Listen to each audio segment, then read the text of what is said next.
Olá, estamos começando a nossa live especial agora, claro, após o pronunciamento do ex-ministro da Justiça, Sérgio Moro. Como previsto, ele pediu demissão. Nós tínhamos comentado isso ontem na nossa live no começo da noite, né?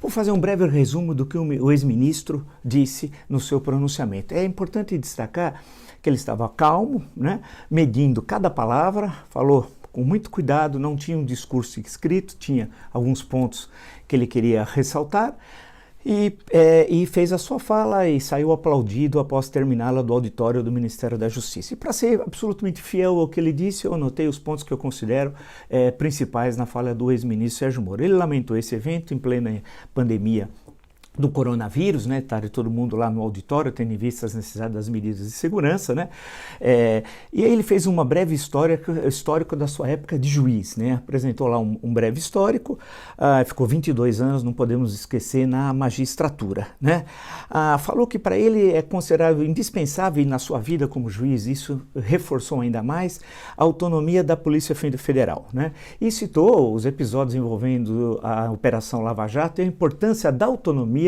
da Polícia Federal naquele período. Aí vale um parênteses, um comentário meu, que todo esse período grande parte da Operação Lava Jato foi durante o governo do PT, quer dizer, por todos os equívocos sérios, gravíssimos que o PT cometeu durante as suas presidências, Lula e Dilma, mas a interferência da Polícia Federal não o fez. E isso ficou implícito de forma positiva na fala do ex-ministro Sérgio Moro. Importante destacar esse ponto. Por outro lado, ele lembrou da soltura, o episódio da soltura ilegal do Lula, né? Aquele episódio que envolveu o Tribunal Regional Federal da 4ª Região, né?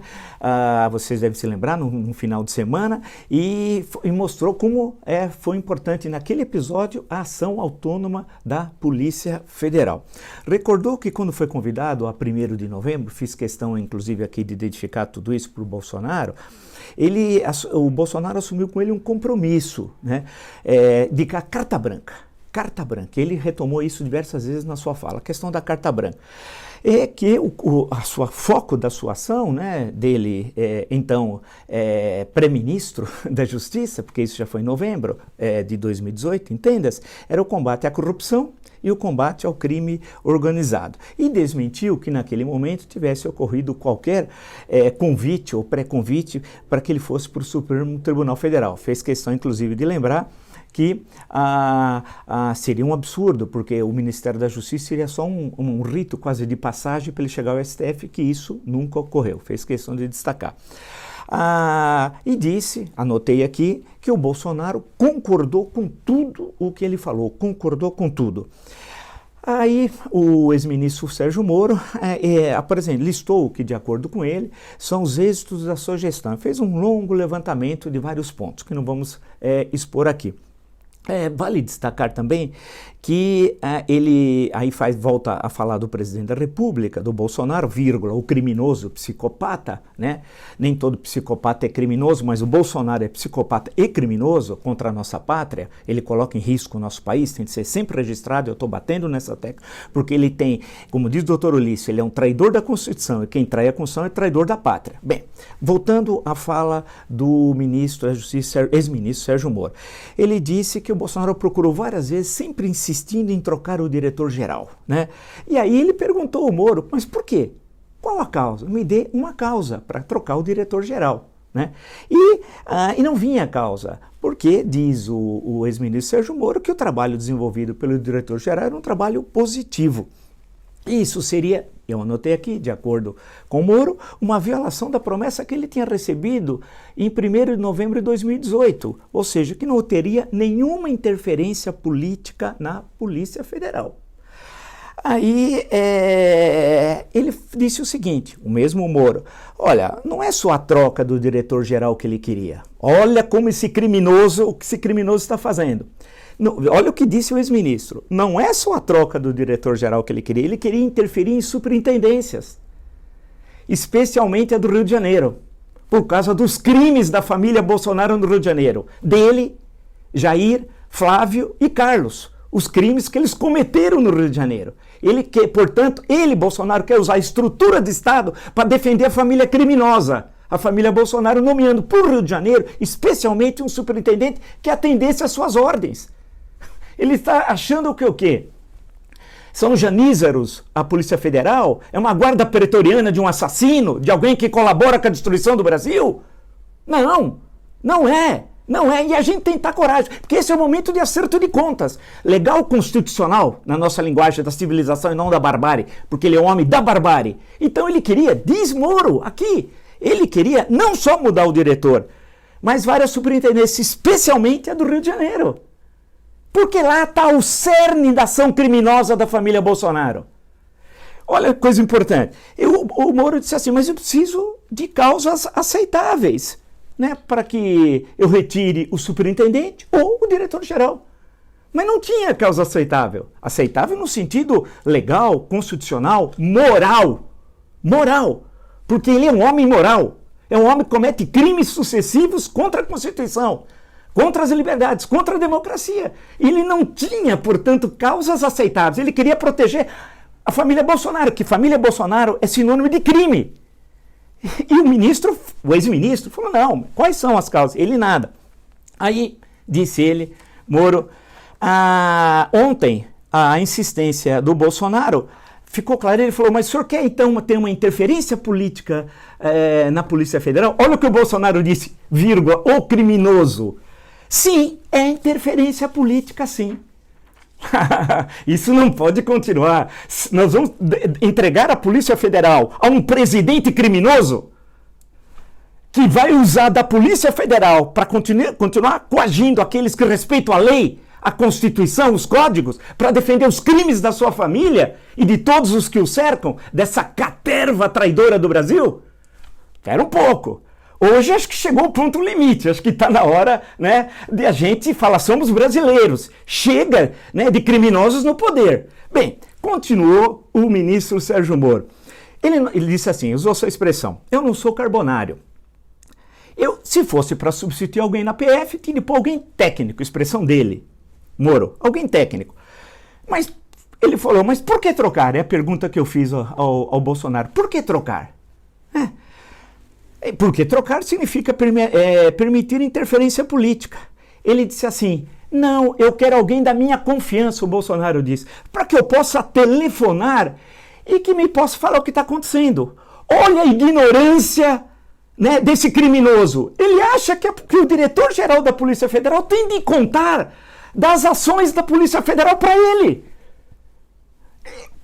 E qual é o objetivo? Saber se a Polícia Federal está investigando o Eduardo Bananinha, criminoso, Carlos Bolsonaro, criminoso, ou Flávio Bolsonaro, criminoso, ou Jair Bolsonaro, criminoso também. Ou seja, ele acha, portanto, que o diretor-geral tem de ficar falando o seguinte, olha, presidente, nós estamos fazendo uma operação contra o senhor. Onde já se viu isso? O que ele falou, o Moro hoje falou, é impeachment já. Não tem conversas. Nós temos um criminoso na presidência da República. E o ex-ministro Sérgio Moro mostrou isso. Olha aqui.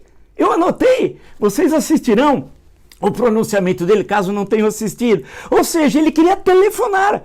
Aí diz o ex-ministro Sérgio Moro, mas espera, isso não é o papel do presidente. Ele tentou explicar para um homem criminoso como é que funciona a lei, mas não dá. É uma questão antagônica.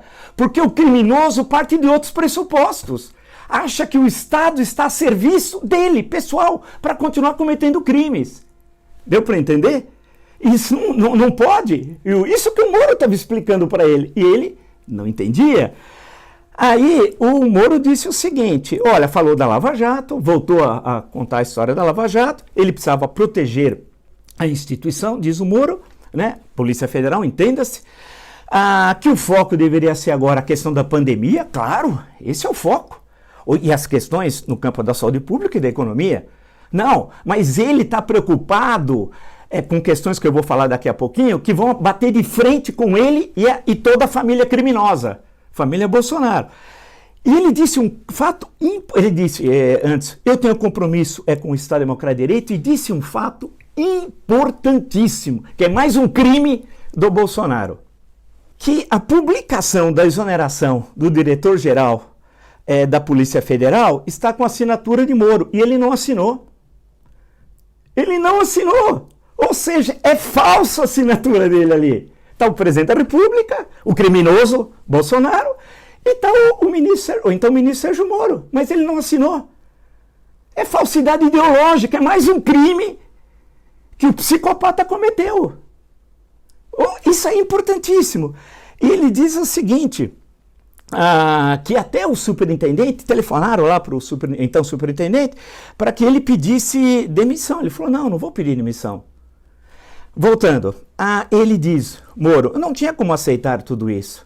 Tem a minha biografia, 22 anos na magistratura, os livros que escreveu, ele fez um apanhado geral da sua história. E eu não tenho, portanto, disse Moro, como continuar, né?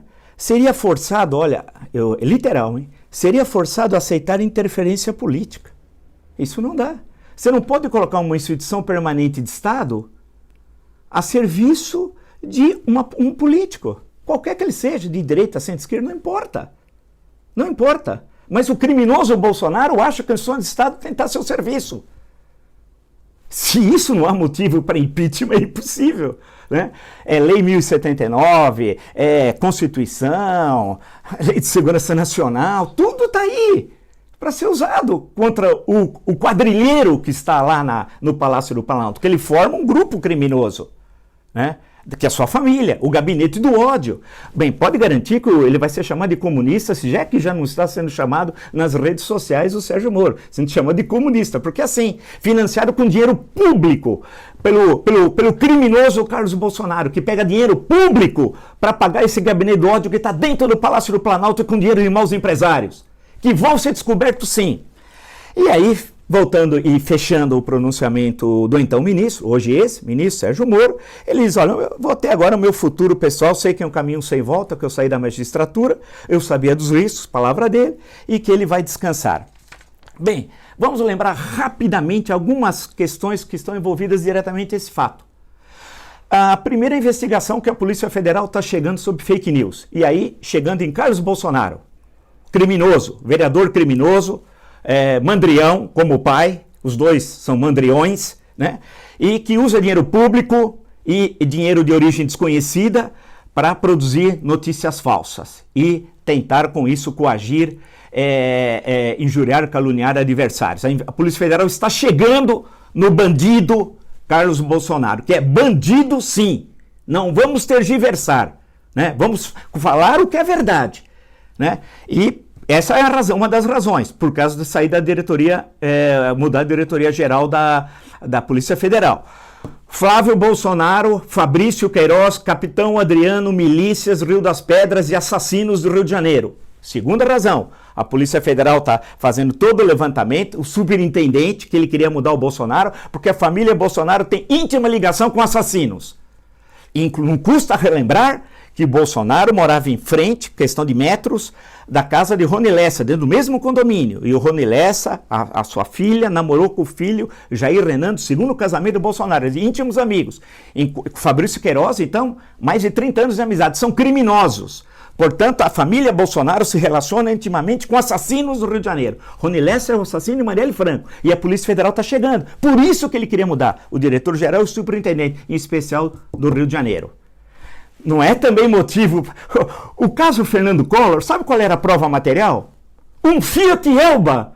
A compra de um Fiat Elba. É verdade. Olha aqui, com esse breve elenco que eu estou mostrando aqui para vocês, se não é caso de impeachment. Continuando. Tem a questão que envolve o Centrão. Isso é secundário. Secundário. Muitos do Centrão que ele quer se apoiar está envolvido na Lava Jato, né? Mas isso é uma questão secundária. Lembrar que o Eduardo Bananinha, aquele que falsificou seu registro dizendo que morava em São Paulo, né, para ser eleito deputado federal por São Paulo, também está envolvido em todos esses episódios. E o presidente da República, o criminoso Bolsonaro, na organização do ato golpista de 19 de abril em frente ao QG do Exército lá em Brasília. E a Polícia Federal está investigando quem é que organizou tudo aquilo, porque foi formação organizada, a PE, Polícia do Exército estava lá, tinha dinheiro envolvido, e o Bolsonaro é que organizou essa ação. E aí bate de frente com a Constituição. Essa Constituição que eu mostro todo santo dia, essa que ele odeia. Por isso que ele é traidor da Constituição, e sempre cito o Dr. Ulisses. Quem é traidor da Constituição é traidor da pátria. Então, a PF estava chegando lá para saber. E tem um inquérito no Supremo Tribunal Federal. E está na mão de Alexandre de Moraes, que é um ministro sério. né? E ele sabe que a investigação vai pegar todos os crimes da família Bolsonaro, que insisto, família Bolsonaro e crime é sinônimo, né? Continuando, ele fez nesses últimos dias o criminoso Bolsonaro embates nas últimas 2 semanas contra o STF, contra o Congresso com lives, mostrando contra governadores de estado, contra prefeitos, violou o isolamento social, desqualificou as ações do então ministro da Saúde, que era elogiado por todas as autoridades sanitárias do Brasil e de fora do Brasil. E ele fez o contrário. Ele está estimulando quebrar o isolamento social e nós temos um genocídio aqui. Portanto, é mais um crime, artigo 267, Código Penal, que esse criminoso fez. Falta mais alguma coisa para fazer no campo legal constitucional, uma ação contra esse homem que ocupa, esse psicopata que ocupa a presidência da República? Lembrar também que ontem nós tivemos 407 mortos. E o Brasil está isolado internacionalmente. Hoje, se você for vender uma mercadoria brasileira para o exterior, não vai chegar lá. Daqui a pouco, pode garantir. Porque existe a questão da contaminação do coronavírus nas mercadorias exportadas. E não há controle nenhum. Ele atacou a decisão da ONU agora nessa semana, junto com Ernesto Araújo, de colaboração internacional para enfrentar o coronavírus. Atacou a China, que é a nossa maior parceira comercial de exportação, importação e de investimentos. Só em grãos, no caso da soja, só isso, 80% vai para a China. E ele ataca através do Eduardo Bananinha, Ernesto Araújo, que chamou de comunovírus. Falou essa semana. Em suma, está na hora de agir, né? Agir com as nossas armas, não o revólver que é arma de assassino, de homem da barbárie, né? De gente doente como é o Bolsonaro. Não, a nossa arma é essa aqui, é a Constituição. E é impossível que hoje alguém em Brasília, que tenha bom senso, né? Que saiba dos destinos que a nossa pátria está hoje correndo perigo com esse bandoleiro que está à frente da presidência da República.